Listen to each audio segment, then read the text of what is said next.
Sometimes the most incredible wisdom doesn't come from some thick textbook or a famous philosopher. It comes from something way more personal. So today we're going to unpack a letter from Verghese Kurien, the guy who literally transformed India's dairy industry, to his grandson. And trust me, it's so much more than just a letter. It's kind of like a blueprint for a life of real purpose. Just think for a second about how we all connect with each other these days. Instant messages, quick calls, stories that are gone in 24 hours. It's all super fast. It's efficient. And it's almost immediately forgotten. But it wasn't always this way. Communication used to be slower, a lot more deliberate, and it was crafted to last. And this gets right to the heart of what Kurien is talking about. He makes this beautiful distinction between what he calls the fleeting joy of a phone call and something with real permanence. He just knew that some messages, well, they're meant to be held onto, not just heard for a moment.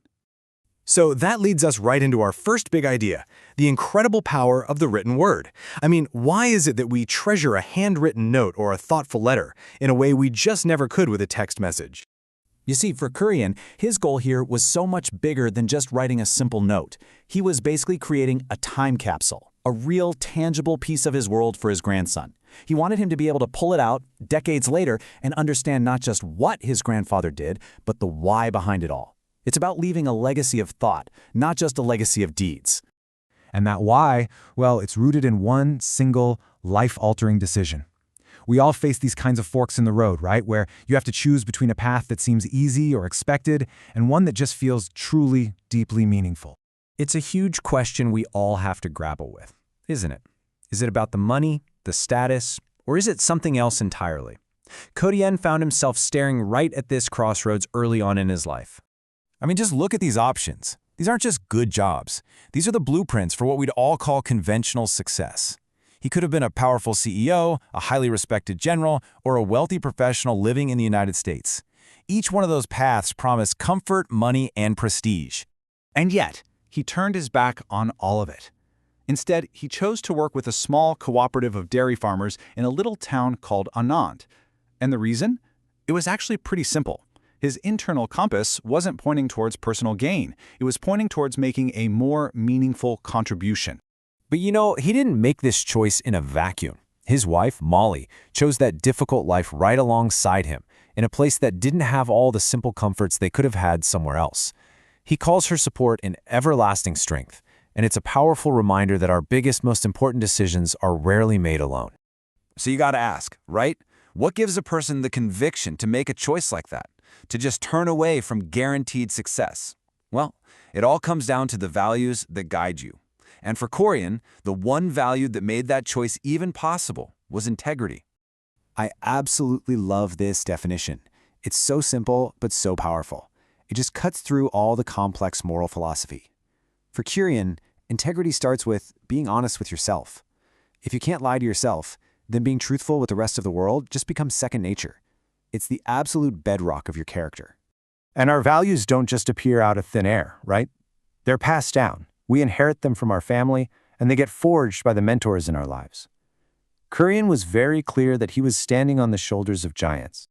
And it's this foundation of integrity that allowed Kurien to build this whole philosophy of life that pretty much turns our idea of success completely on its head. Okay, so this is the core of it all. Life isn't something to just get through. It's a gift, a privilege. And with that gift comes a responsibility to use our talents not just for ourselves, but for the common good. This is such a powerful way to reframe things. Think about it. We're all taught to fear failure, to see it as not winning, not getting the prize. But Kurien argues that true failure has nothing to do with the outcome. The only real failure is not giving it your best shot, or not using your skills to help other people. And his take on happiness is just as profound. He basically observed that our joy has almost nothing to do with our external situation. It's an inside job. It comes from gratitude, from really appreciating what's right in front of us, instead of constantly looking over our shoulder at what we think everyone else has. Okay, so all of this wisdom about life and failure and happiness, it all comes together perfectly in one final story he shares with his grandson. And it's a lesson about what we truly leave behind. So, picture this. It's 1999. Kurien is in Delhi to receive the Padma Vibhushan, which is one of India's highest civilian honors. It's this huge moment of public recognition for a lifetime of work. And his young grandson is right there with him. It's such a beautiful, innocent moment. His grandson, just in awe of this shiny medal, asks if he can have it. It's just a simple kid's question, but it sparks one of the most important lessons in this entire letter. And there it is. Kurien tells him that yes, the medal is as much his as it is his grandfather's, but the real challenge in life isn't to inherit awards. It's to earn your own. This isn't about passing down an object, it's about passing down a purpose, a challenge. And that's really the whole point, isn't it? The medals, the titles, the recognition, all that stuff is secondary. The only true reward is knowing that you spent your life well, that you contributed to something much, much bigger than yourself.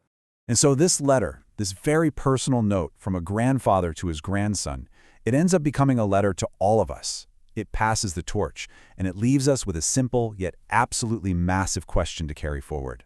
What will you build? What will you give? What will your contribution be?